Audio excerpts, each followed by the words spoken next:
Box office దగ్గర excellent కలెక్షన్లతో 2 రోజుల్లోనే break even ను దాటేసి క్లీన్ హిట్ గా దూసుకుపోతున్న కోర్ట్ మూవీ వీకెండ్ లో ఊహించని విన్నర్ గా నిలవడమే కాదు, కలెక్షన్ల పరంగా ఆల్మోస్ట్ మీడియం రేంజ్ సినిమాల లెవెల్లో పర్ఫార్మెన్స్ ను బాక్సాఫీస్ దగ్గర చూపెడుతూ దుమ్ము దుమారం లేపుతూ దూసుకుపోతూ ఉంది. 2 రోజుల్లోనే 15 కోట్లకు పైగా గ్రాస్ మార్కును అందుకొని దుమ్ము దులిపేసిన ఈ సినిమా ఇప్పుడు 3వ రోజు సండే అడ్వాంటేజ్ ఉండటంతో అన్ని చోట్ల రెట్టించిన జోరును చూపెడుతూ దూసుకుపోతూ ఉంది. 3వ రోజున ఓవరాల్ గా అనుకున్న అంచనాలను మించిపోయే అవకాశం ఎంతైనా ఉంది సినిమా ఓపెనింగ్స్ ని చూస్తూ ఉంటే. 2వ రోజుతో పోల్చితే 3వ రోజు సినిమాకు మరింతగా షోలు పెరగగా ఆ అడ్వాంటేజ్ ను వాడుకొని మార్నింగ్ మ్యాట్నీ షోలకు డే 2 కన్నా బెటర్ గా ఓపెనింగ్స్ ని సాధిస్తూ దూసుకుపోతూ ఉంది ఈ సినిమా. కానీ నైట్ షోలకు కొంచెం డ్రాప్స్ ఉండే అవకాశం ఉండటం, తర్వాత ఎగ్జామ్స్ కూడా ఉన్న నేపథ్యంలో నైట్ షోలు ఓవరాల్ గా కొంచెం తగ్గే అవకాశం ఉన్న నేపథ్యంలో మొత్తం మీద 3వ రోజు తెలుగు రాష్ట్రాలలో ప్రజెంట్ ట్రెండ్ ను బట్టి చూస్తూ ఉంటే 4.5 కోట్ల నుండి 5 కోట్ల రేంజ్ లో గ్రాస్ ఓపెనింగ్స్ ని సినిమా అందుకునే అవకాశం ఉందని చెప్పాలి. ఇక వరల్డ్ వైడ్ గా కూడా మంచి జోరును చూపెడుతూ దూసుకుపోతూ ఉన్న ఈ సినిమా ఓవర్సీస్ లో $500,000 మార్కును దాటేయగా ఓవరాల్ గా వీకెండ్ లో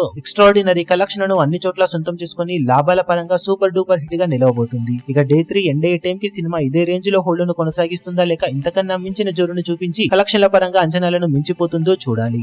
ఓవరాల్ గా డే 3 ఎండ్ అయ్యే టైం కి సినిమా బాక్సాఫీస్ రిపోర్ట్ చూసి ఎలాంటి వసూలను సాధించవచ్చు అన్నది అప్డేట్ చేస్తాము. ఈ వీడియో మీకు నచ్చినట్లయితే లైక్ చేయండి, షేర్ చేయండి, ఛానల్ ను సబ్స్క్రైబ్ చేయడం మాత్రం మరవకండి. ఏ చిన్న అప్డేట్ ను మిస్ అవ్వకూడదు అనుకుంటే బెల్ ఐకాన్ ను ప్రెస్ చేయండి.